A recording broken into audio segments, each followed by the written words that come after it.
Oh, kalau bicara masalah akte mungkin gini, itu kan jadi ibu tiri Farel itu menjelaskan bahwa Farel ini anak di luar nikah, anak. Nah, dari situ kalau kita ambil dari catatan pengetahuan hukum ya, mungkin Mbak Cornelia lebih paham ya. Kalau yang saya baca istilahnya kalau tidak ada ikatan perkawinan resmi secara hukum berarti anak itu bernasabnya ke ibu. Benar nggak, Mas? Betul, betul. Benar ya? Betul. Nah, dari situ berarti kenapa di akte kelahiran Farel ayah kandung Joko Suyoto, ibu kandung Siti Mujayana. Sementara dia sendiri yang mengungkapkan ke media bahwa Farel itu anaknya selingkuhan Joko Suyoto. Coba, dari situ kan cukup jelas ya. Iya. Gitu. Mungkin Mbak Cornelia bisa menjelaskan seperti apa. Belum lanjut nih kenapa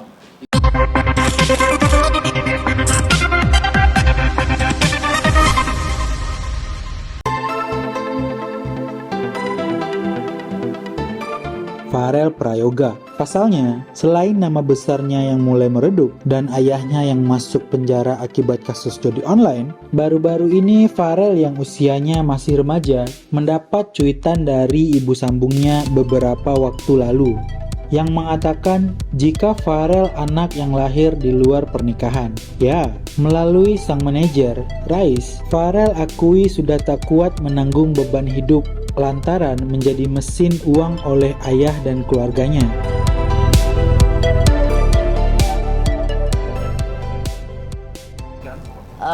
Hukumannya itu kurang lebih sekitar berapa ya? Sekitar 7 atau 10 tahun. Pasti kalau memang nantinya itu akan diusut, itu pasti semuanya akan kena. Dimulai dari manajer yang lama, ayahnya, ibunya, terus kakak-kakaknya itu juga pasti akan kena untuk diperiksa. Rais mengungkapkan, ayah dan keluarganya yang tidak memiliki pekerjaan tetap ini selalu menghantui Farel dengan nada penekanan yang kerap meminta sejumlah uang. Hal itu yang dilakukan ayah Farel, Joko Suyoto, sejak Farel naik daun. Farel tak mengerti uang tersebut dilarikan kemana. Ditambah, ayahnya sempat menjual 2 motor kesayangan Farel hingga memperpanjang jaminan surat sertifikat rumah untuk peminjaman uang. Sebenarnya bukan karena itu. Hebohnya berita ini setelah viralnya ibu tiri Farel mengklarifikasi bahwa Farel itu anak di luar nikah, anak perselingkuhan. Di situ mungkin fansnya Farel nggak bisa terima bahwa seharusnya dia tidak melakukan statement seperti itu, tidak bagus. Karena Farel ini tidak salah apa-apa, maupun dia anak di luar pernikahan, nggak perlu harus diumumkan seperti itu. Karena dia nggak minta dilahirkan. Yang namanya anak-anak itu kan nggak tahu apa-apa dia. Gitu. Jadi bukan masalah 10 miliar ini sebenarnya. Jadi mungkin kembali lagi setelah beliau keluar dari penjara, masih berkomunikasi baik dengan saya. Mungkin juga ada tekanan-tekanan dari belakang, membuat huru-hara biar ada permasalahan mungkin. Padahal yang dirugikan di sini jelas-jelas Farel Prayoga dari segi mentalnya, dari segi pekerjaannya, dari segi pendidikannya itu terganggu. Itu salah besar karena kenapa selama ini saya selalu transparan sama dia. Saya tidak melakukan pelaporan setelah ayahnya masuk penjara.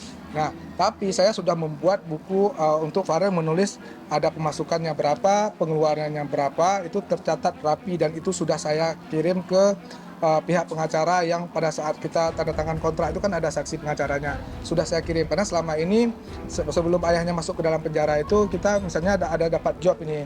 Katakanlah nominal jobnya 20 misalnya gitu. Saya kasih haknya Farel 70%, saya transfer ke ayahnya Farel, saya transfer ke Farel juga selipnya, jadi dua-dua. Tapi ayahnya Farel ini tipikal orangnya yang ganti-ganti nomor gitu. Di saya aja udah 47 nomor. Saya nggak tahu apa perbuatan dia yang sampai dia harus ganti-ganti nomor seperti itu terus, ya. Nah, jadi kan nggak tinggal catatan itu.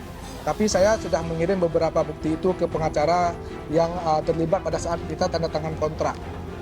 Itu sudah clear. Dan dia Farel juga sebenarnya malu ya. Karena selama di Jakarta itu Farel semuanya fasilitasnya saya, Mbak. Itu rumah saya, apartemen saya, mobil saya. Bahkan Farel itu pada saat saya daftarkan Farel di Al-Azhar di sekolah itu dengan uang pribadi saya. Pada saat saya daftarkan Farel. Itu orang tuanya juga sebenarnya tahu.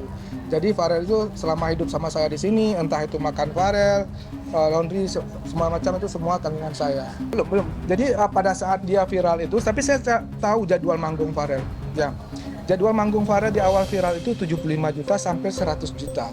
Nah, kadang dia ketika ada satu iklan itu bisa ratusan juta. Bisa dong dia dengan aktivitas dia yang begitu padat, kalian bisa melihat dari YouTube video-video dulu dia cukup padat dulu. Bisa dong sebulan itu bisa sampai 1 miliar. Nah, sementara dia udah 4 tahun gitu loh. Sebenarnya ya, kalau misalnya yang sama saya itu Farel sempat membeli rumah juga, satu rumah. Tapi rumah itu belum selesai sertifikatnya, harusnya mereka harus mengurus tuh kan, sebenarnya soalnya Farel sudah melunaskan. Nah, terkait dengan uang kemana yang mereka gunakan itu mereka lebih tahu harusnya. Karena di awal viral itu cukup kencang pendapatannya, Pak. Kencang sekali pendapatan, Pak. Oke, apakah nanti mungkin Mas Faiz akan membawa juga ceramah bisa meluruskan atau mungkin Nggak perlu sih, Mbak. Nggak perlu membawa manajer lama.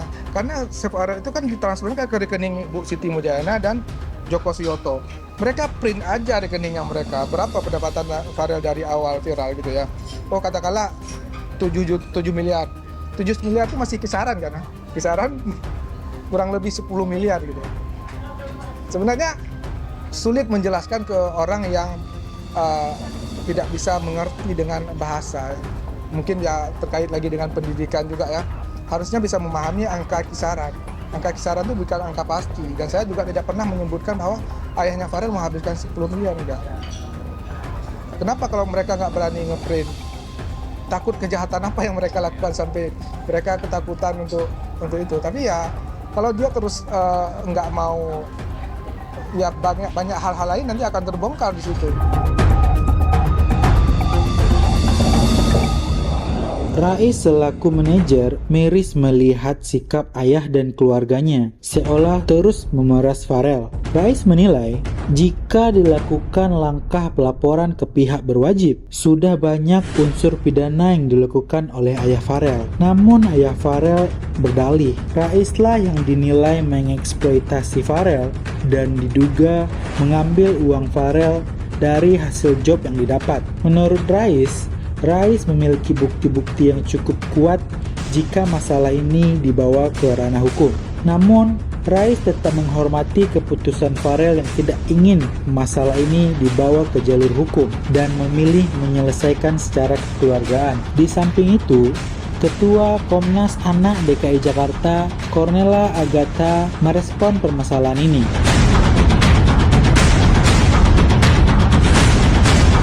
Saya dengan senang hati kalau dia somasinya dari segi apa, bukti apa, saya ada di frame itu, ada, bisa nggak dia buktikan bahwa saya ngomong ada di frame? Nggak ada. Saya di luar frame podcastnya Farel itu podcast itu atas keinginan sendiri bahwa dia tidak tahan lagi menyimpan beban yang dia miliki. Pada saat mereka mengambil sertifikat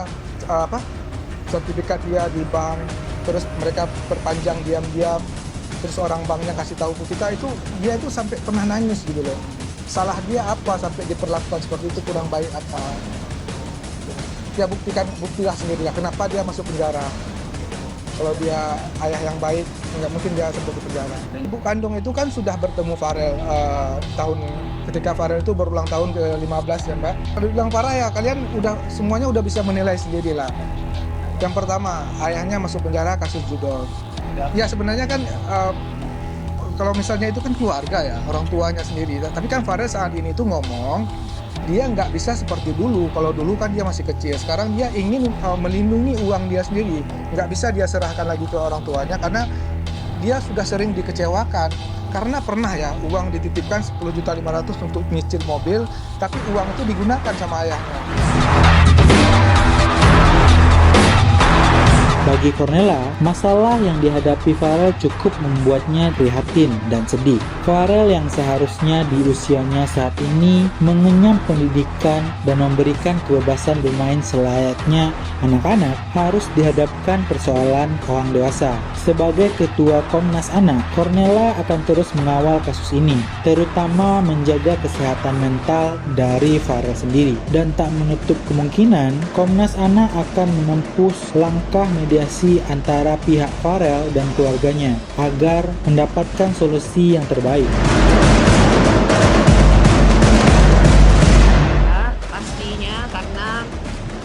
biar bagaimanapun kan seorang anak itu memiliki hak ya, banyak hak yang ya memiliki hak bermain, belajar dan sebagainya gitu. Jadi ya harus memiliki kebebasan itu ya untuk menikmati masa kecil yang indah, untuk masa depan yang cerah. Kita akan lakukan mediasi tentunya, tapi juga tidak memungkinkan juga untuk kita melihat juga apakah ada hal-hal atau potensi atau mungkin sudah pernah terjadi sesuatu kekerasan misalnya, baik itu psikis atau fisik, itu juga perlu kita dalami lagi. Kalau itu memang dugaan itu memang itu benar terjadi, ya tentunya harus diproses lah secara hukum. Itu tidak boleh ya, itu melanggar.